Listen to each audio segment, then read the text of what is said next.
یوں معترض کہ ہمارا قبلہ چھوڑ دیا، اور کفار یوں خوش ہو گئے کہ اب یہ ہمارے قبلے کی طرف آ گئے۔ ارے سنو تو صحیح، کیسا عجیب قصہ ہے۔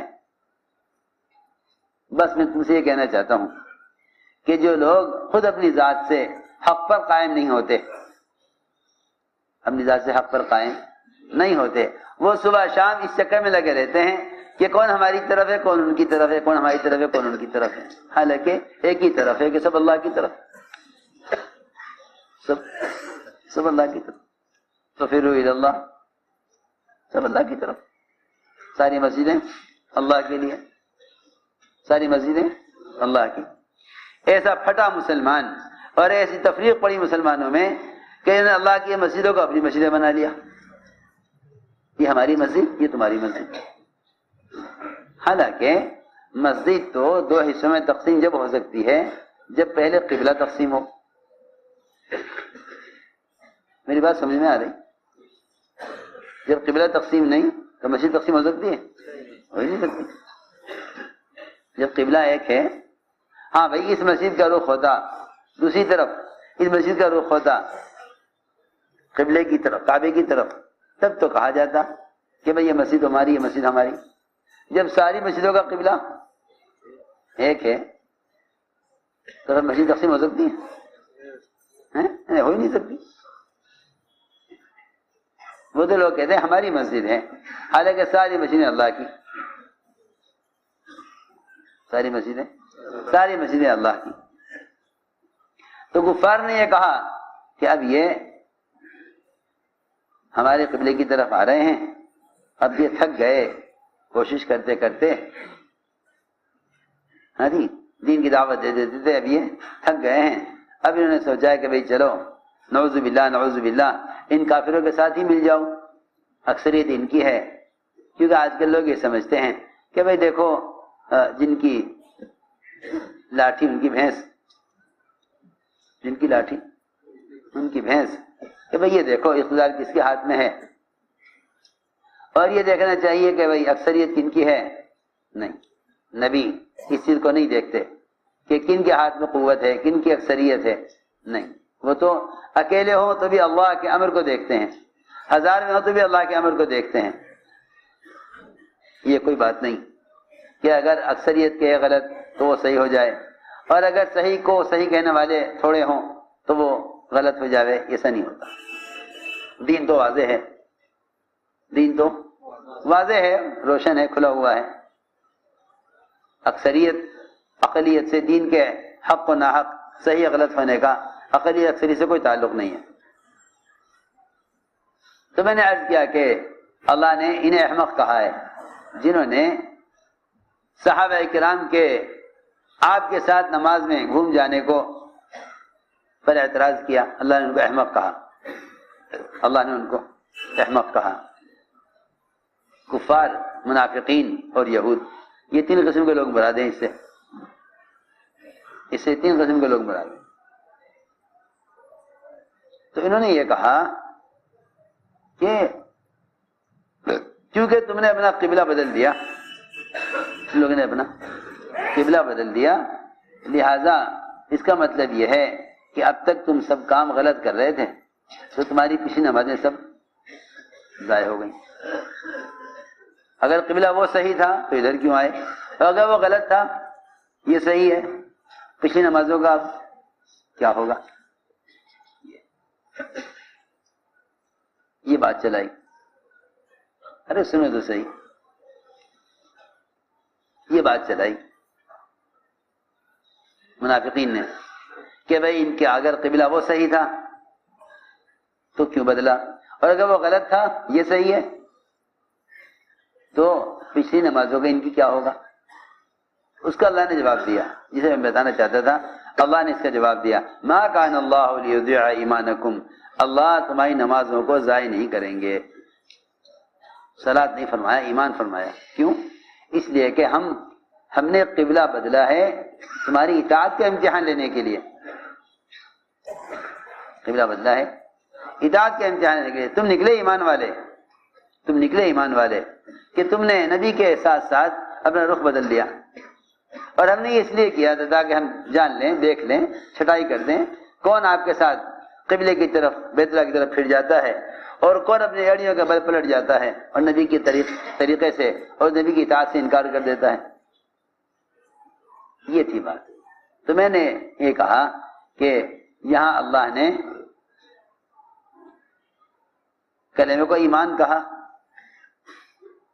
کلمے کو ایمان کہا اور نماز کو بھی ایمان کہا، نماز کو بھی ایمان کہا۔ ما کان اللہ لیضیع ایمانکم، اللہ تمہاری نمازوں کو ضائع کرنے والے نہیں ہیں۔ میں عرض کر رہا تھا کہ ایمان کو عبادات میں بھی دیکھو، ایمان کو عبادات میں بھی دیکھو، ایمان کو عبادات میں بھی دیکھو اور ایمان کو معاملات میں بھی دیکھو، ایمان کو معاملات میں بھی دیکھو۔ احادیث میں بے شمار حدیثیں ملیں گی کہ مومن کسے کہتے ہیں، مومن کسے کہتے ہیں کہ مومن لا یخدع ولا یخدع، نہ دھوکہ دے نہ دھوکہ کھائے، نہ دھوکہ دے نہ دھوکہ کھائے۔ مومن وہ ہو ہی نہیں سکتا جو ناپ تول میں کمی کرے یا مال میں دھوکہ دے، مومن نہیں ہو سکتا، کیونکہ مومن سے ممکن نہیں ہے کہ معاملات میں خیانت کرے، معاملات میں خیانت کرنا مومن کا کام نہیں ہے۔ کمائی کے نقشوں میں حکم پورا کرنا مومن کا کام ہے، کمائی کے نقشوں میں حکم کو پورا کرنا مومن کا کام ہے۔ مومن نہ دھوکہ دے گا نہ دھوکہ کھائے گا۔ اخلاق میں اور پڑوسی کو حقوق کی ادائیگی میں بھی ایمان کو بیان کیا کہ مومن وہ ہو ہی نہیں سکتا کہ جس سے اس کا پڑوسی پریشان ہو، وہ مومن ہو ہی نہیں سکتا جس سے اس کا پڑوسی پریشان ہو۔ جو پڑوسی سے مطمئن نہ ہو، جو کہ ایسا پڑوسی مومن نہیں ہو سکتا۔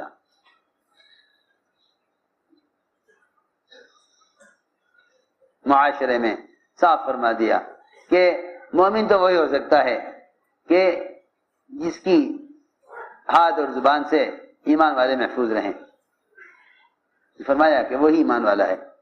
تو میں نے عرض کیا کہ زندگی کے تمام شعبوں میں ایمان کو تلاش کیا جائے گا۔ بس میں یہ کہنا چاہتا ہوں کہ ایمان صرف یہ نہیں کہ آدمی کہے ہاں اللہ کرنے والے ہیں، نہیں، ایمان یہ ہے کہ زندگی کے تمام شعبوں میں محمد صلی اللہ علیہ وسلم کے طریقوں کو، محمد صلی اللہ علیہ وسلم کے طریقوں کے پابند ہو کر چلنا، یہ ایمان ہے، یہ ایمان ہے۔ عبادات میں ایمان، معاملات میں ایمان، اخلاق میں ایمان، معاشرے میں ایمان،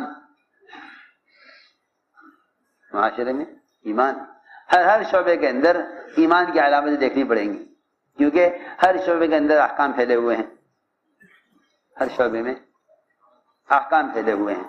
ہر شعبے میں دیکھو ایمان کو ہر شعبے میں دیکھو۔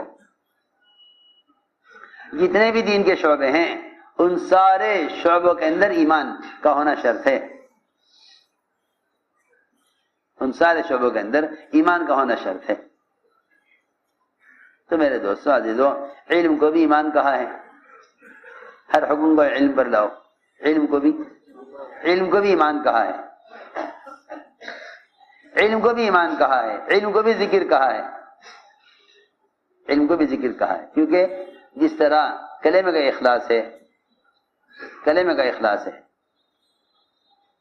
اس طرح کلمے کا اخلاص ہے، اسی طرح فرمایا کہ علم کا بھی اخلاص ہے، علم کا بھی، کلمہ لا الہ الا اللہ، اس کے الفاظ بھی ہیں، اخلاص بھی ہے، اس کے الفاظ بھی ہیں، اخلاص بھی ہے۔ لوگ الفاظ جانتے ہیں، کلمے کے اخلاص نہیں جانتے۔ کلمے کے اخلاص یہ ہے کہ مومن کو حرام سے روک دے، نماز کے اخلاص یہ ہے کہ منکر سے روک دے۔ علم کا اخلاص یہ ہے کہ یہ علم مومن کے دل میں اللہ کا خوف پیدا کرے۔ اللہ کا خوف ہے تو علم ہے، اور اللہ کا خوف نہیں ہے تو معلومات ہے، سیدھی بات ہے۔ اللہ کا خوف ہے تو علم ہے، اللہ کا خوف نہیں ہے تو معلومات ہے، اور معلومات غیر مسلم کو بھی ہو سکتی ہیں دین کے بارے میں، اس کے لیے اسلام بھی شرط نہیں ہے، اس کے لیے اسلام بھی شرط نہیں۔ غیر مسلم فرائض واجبات، غیر مسلم شریعت کے احکام جان سکتا ہے، کتاب لے کر پڑھ لے، دماغ آنکھیں اس کے پاس بھی ہیں، یہ معلومات کا علم ہے، یہ دل کا علم نہیں ہے۔ جی ہاں، غیر مسلم دل سے اندھا ہے، اگر وہ علم حاصل کر لے تو اسے عالم نہیں کہا جائے گا، کیونکہ عالم کا اطلاق اور عالم کا لفظ اس پر بولا جاتا ہے، عالم کا لفظ اس پر بولا جاتا ہے جو اس علم کے ذریعے دل میں خشیہ پیدا کرے، علم کے ذریعے دل میں خشیہ پیدا ہو۔ عالم اللہ سے ڈرنے والوں کو کہا جاتا ہے، عالم کسے کہا جاتا ہے؟ کتنی آسان بات ہے، عالم اللہ سے ڈرنے والے کو کہا جاتا ہے۔ اللہ نے صراحتاً فرمایا قرآن میں کہ علماء اللہ کے بندوں میں سے علماء صرف وہ ہیں، اللہ کے بندوں میں سے علماء، اللہ کے بندوں میں سے علماء صرف وہ ہیں جن کے دلوں میں اللہ کا خوف ہو۔ حصر کیا، انما، اس کے سوا اور کوئی بات نہیں ہے کہ اللہ کے بندوں میں سے علماء صرف وہ ہیں، علماء صرف وہ ہیں جن کے دلوں میں اللہ کا خوف ہو، ورنہ دل سے اللہ کا خوف نکل جانا اور جہل دونوں برابر ہیں، اس لیے کہ علم کی حقیقت اور علم کی غرض اور عالم ہونے کی سند جاننا نہیں ہے،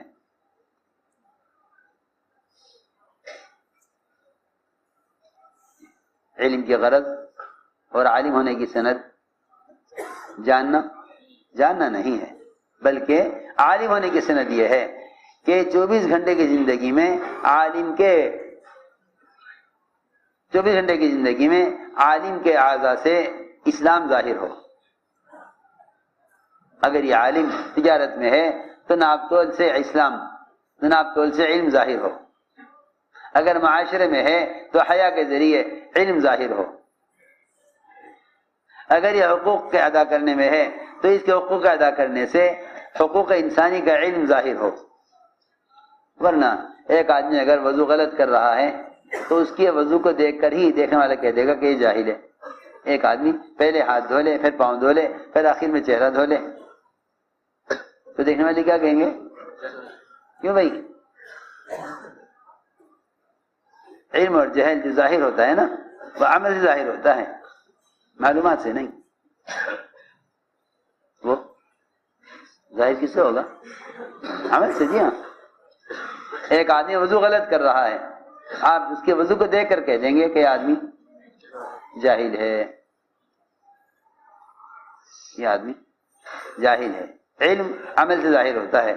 علی رضی اللہ عنہ عراق گئے، عراق والوں نے کہا کہ ہمیں سنت کے طریقے پر وضو سکھلا دیجئے۔ سب منتظر تھے کہ آپ بیان کریں گے، وضو میں اتنی سنتیں ہیں، اتنے فرض ہیں، کوئی بیان نہیں کیا۔ فرمایا کہ اگر وضو کا علم چاہتے ہو تو لوٹے میں پانی لے آؤ اور اونچی جگہ میں بٹھا دو، کہیں اونچی قلعے کی دیوار تھی اس میں بٹھایا تعلی کو، اور سارے عراق والوں میں اعلان ہو گیا کہ سب جمع ہو جائیں، وضو کا طریقہ سیکھنا ہے۔ سب جمع ہو گئے، علی رضی اللہ عنہ نے سنت کے مطابق وضو کر کے دکھلایا، سارے عراق والوں کو وضو کرنا آ گیا، نہ کوئی کتاب وضو پر، نہ کوئی بیان وضو پر، نہ کوئی بیان، نہ کوئی کتاب، نہ کوئی بیان، نہ کوئی کتاب، کہ وہاں جا کر سب کو جمع کر کے وضو کا طریقہ لکھوا دیا ہو کہ بھائی سب قلم کاغذ سنبھال لو، وضو بیان کیا جائے گا۔ معلوم ہوتا ہے کہ اسلام کی عملی دعوت یہی واحد راستہ ہے اسلام کے پھیلنے کا اور فرائض کی تعلیم کا۔ اس لیے حضور اکرم صلی اللہ علیہ وسلم نے نماز کہیں لکھ کر نہیں دی، نماز کہیں لکھ کر نہیں دی، بلکہ فرمایا صلو کما رأیتمونی اصلی، نماز لکھ کر نہیں دی صحابہ کو کہ میں تمہیں سب کو نماز لکھوا دیتا ہوں تاکہ تم اس لکھے ہوئے کے مطابق پڑھتے رہو، لیکن فرمایا صلو کما رأیتمونی اصلی، نماز ایسے پڑھو جیسا مجھے پڑھتا ہوا دیکھ رہے ہو۔ تو اس لیے میں نے عرض کیا کہ اسلام کے پھیلنے کا جو اصل سبب ہے وہ مسلمان کے عملی اسلام کو لے کر پھرنا ہے، اس لیے کہ عمل میں اثر اور بات میں اثر اس وقت تک پیدا نہ ہوگا جب تک دعوت کی لائن کا مجاہدہ نہ ہو۔ جتنی بھی نشر و اشاعت کے ذرائع اور جتنی بات کے پہنچانے کے اسباب ہیں، یہ سارے کے سارے اسباب مجاہدے سے خالی ہیں۔ آپ جانتے ہیں اسی بات، یہ سارے اسباب مجاہدے سے خالی ہیں، اس لیے کہ مجاہدہ انسان کی صفت ہے۔ مجاہدہ دیکھو کیسی اچھی بات ہے، مجاہدہ انسان کی صفت ہے۔ جو چیز بھی انسان کے بدن سے باہر کی ہے وہ مجاہدہ نہیں ہے، وہ مجاہدہ نہیں۔ جو چیز بھی انسان کے بدن سے خارج ہے وہ مجاہد ہو ہی نہیں سکتی۔ مجاہدہ صرف انسان کے اعضاء کے استعمال کا نام مجاہدہ ہے، انسان کے اپنے استعمال کا نام مجاہدہ ہے، باہر کی جگہ استعمال مجاہدہ نہیں ہے۔ تو پھر بات ہی صاف ہو گئی کہ مسلمان نقل و حرکت کے علاوہ کسی اور ذریعے سے اسلام پھیلانا چاہے تو کبھی نہیں اسلام پھیلا سکتا، اور اسلام قائم ہو ہی نہیں سکتا، اسلام قائم ہو ہی نہیں سکتا۔ یہ تو اس زمانے کے احمقوں کی سوچ ہے، کیونکہ سنت سے دوری اور رواج سے تعلق، سنتوں سے دوری اور رواج سے تعلق، اس لیے چاہتے ہیں کہ ایسی رواجی چیزیں مل جائیں اس زمانے میں سستی اور آسان کہ جن کے ذریعے ساری دنیا میں اسلام پہنچ جائے، دنیا میں اسلام پہنچ جائے۔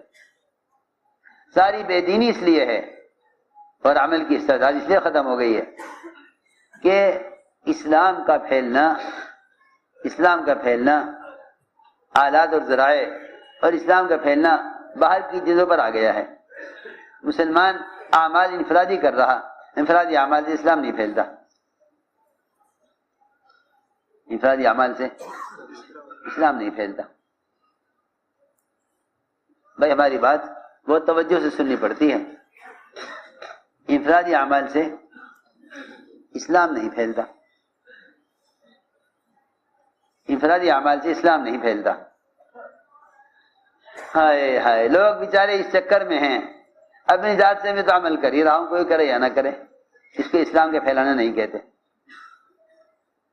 کیونکہ اعمال متعدی جب ہوتے ہیں، جب آدمی عمل کو لے کر پھرے، آدمی عمل کو لے کر، آپ چھپ کر زکوٰۃ دے دیں یہ آپ کا ایک عمل خیر ہوگا، آپ کھل کر زکوٰۃ دیں تو اس سے زکوٰۃ کا فریضہ زندہ ہوگا۔ آپ نے گھر میں نماز پڑھیں، اپنی مسجد میں نماز پڑھ لیں، اس سے نماز عالم میں قائم نہ ہوگی۔ ہاں، آپ نماز کو لے کر عالم میں پھریں تبھی نماز قائم ہوگی، نماز قائم کرو اسے نماز قائم نہیں ہوتی۔ منکرات میں پڑھنے والوں کو آپ معروفات کی دعوت دیں، اس سے معروفات وجود میں نہ آئیں گے۔ آپ منکر کرنے والوں کو منکرات کرنے کا الزام دیں، اس سے منکرات ختم نہ ہوں گے، اس سے منکرات ختم نہ ہوں گے۔ اگر کوئی آدمی کسی گڑھے میں گر جائے اور آپ اس کو ترغیب دیں باہر نکلنے کی، تو آپ کی ترغیب سے یہ آدمی باہر نہ نکل سکے گا۔ کیوں بھائی؟ آ جائے گا باہر، آپ ترغیب دیں کہ آپ باہر نکل آئیں، آپ اندر مر جائیں گے، یا آپ انہیں ملامت کریں کہ آپ گڑھے کی طرف کیوں آئے رہے تھے، دیکھ کے کیوں نہیں چل رہے تھے۔